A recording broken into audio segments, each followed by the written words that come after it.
Exercice structure itérative. Donc les exercices vont de 7 à 12. On prend la suite en fait de la structure de contrôle alternative où on avait fait 6 exercices.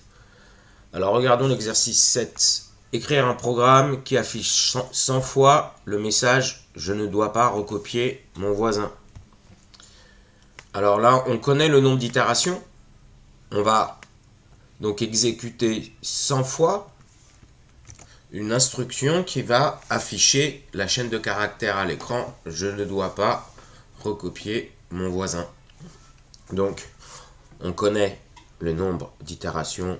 On choisit donc la structure itérative.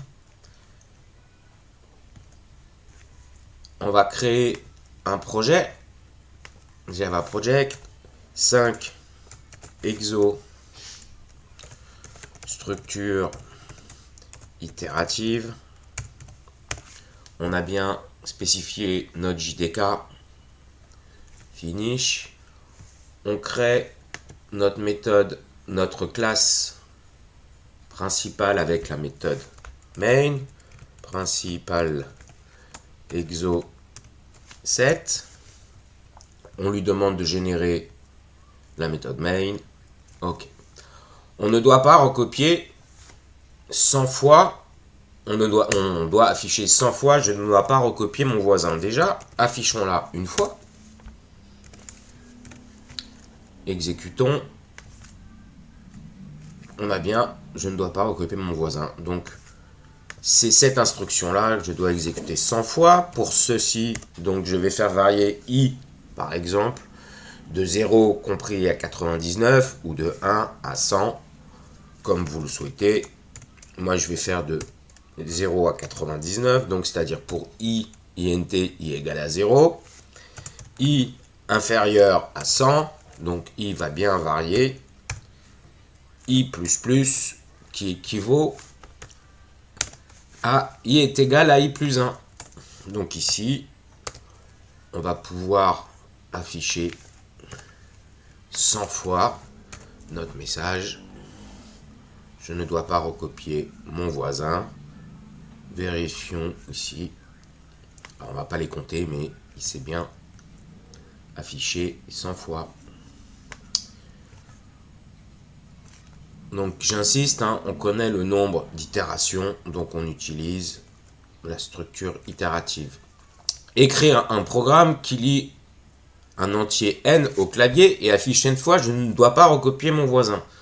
Donc simplement ici, est très proche de l'exercice 7, on va simplement demander à l'utilisateur de saisir l'entier définissant le nombre d'itérations de notre boucle.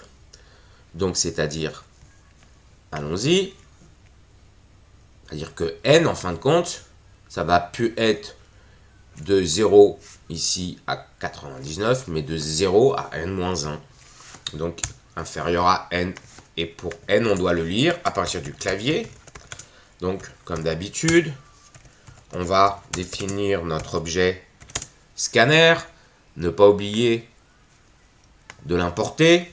Contrôle, donc je me place à la fin de la chaîne de caractères scanner. Contrôle espace. Et là, il me propose d'apporter notre code Java existant de notre outil qui nous permet de lire au clavier des informations.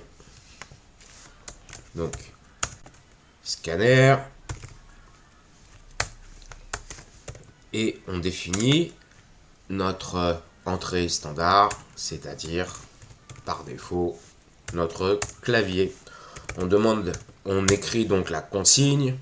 On va faire quelque chose de très simple, saisir un entier. Voilà. Ici, on va supprimer le ln de notre méthode println pour ne pas aller à la ligne. Et après, suivant, il faut que l'on déclare notre variable i. On va lire notre entier à partir du clavier. Et normalement, ici, on devrait être bon. Exécutons ce code. Par exemple, je saisis 6. 2, 4, 6. Ça fonctionne. Ok. Alors ça. 8. Le 7, je le remets comme il était avant.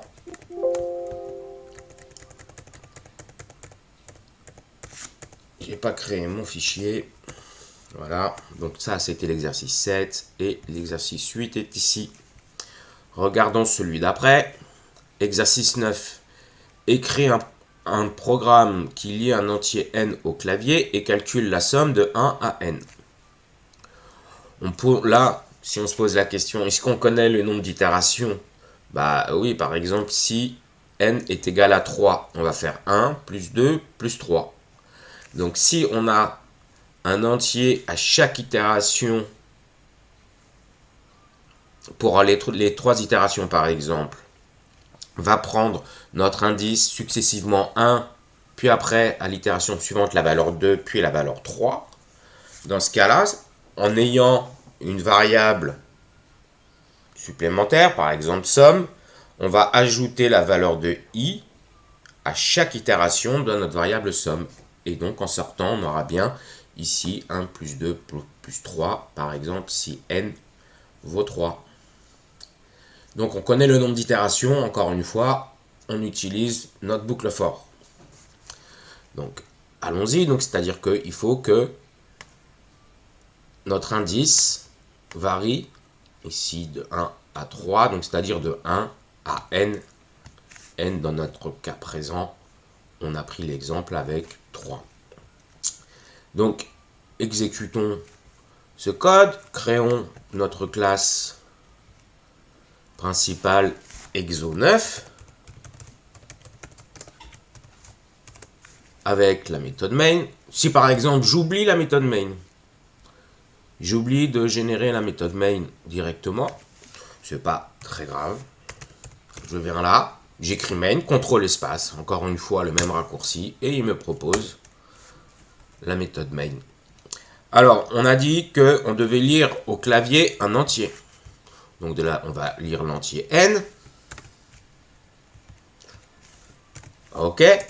Et maintenant, ce que je veux, c'est que faire une boucle avec mon indice, ma variable i, qui varie de 1 à n.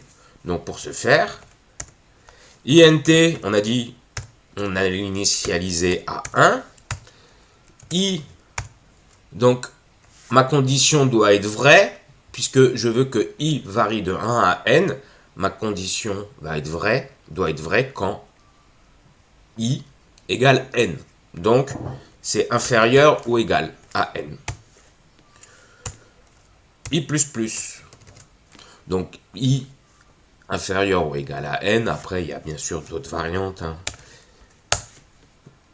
C'est une des solutions en code. Quand on code une solution pour une problématique donnée, d'accord, il y a autant de solutions que de gens qui vont coder le programme.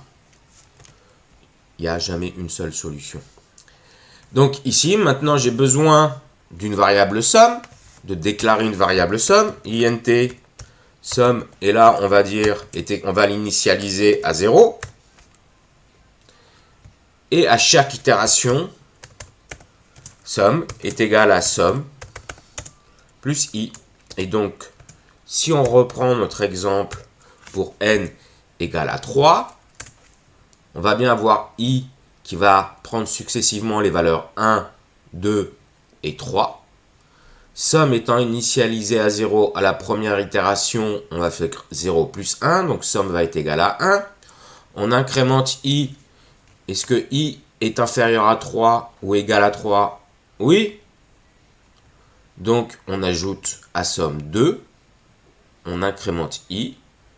Est-ce que ma condition est vraie? Oui. 3 est bien inférieur ou égal à 3. Dans ce cas-là, on ajoute somme. Et on aura bien ajouté 1, plus 2, plus 3. Donc, exécutons ce code. Bien sûr, on affiche le résultat pour pouvoir tester. Allons-y. Si par exemple je saisis 3, 6, 3 plus 2 plus 1, ça fonctionne. 6 maintenant. 21, c'est bien l'exemple qui nous était donné.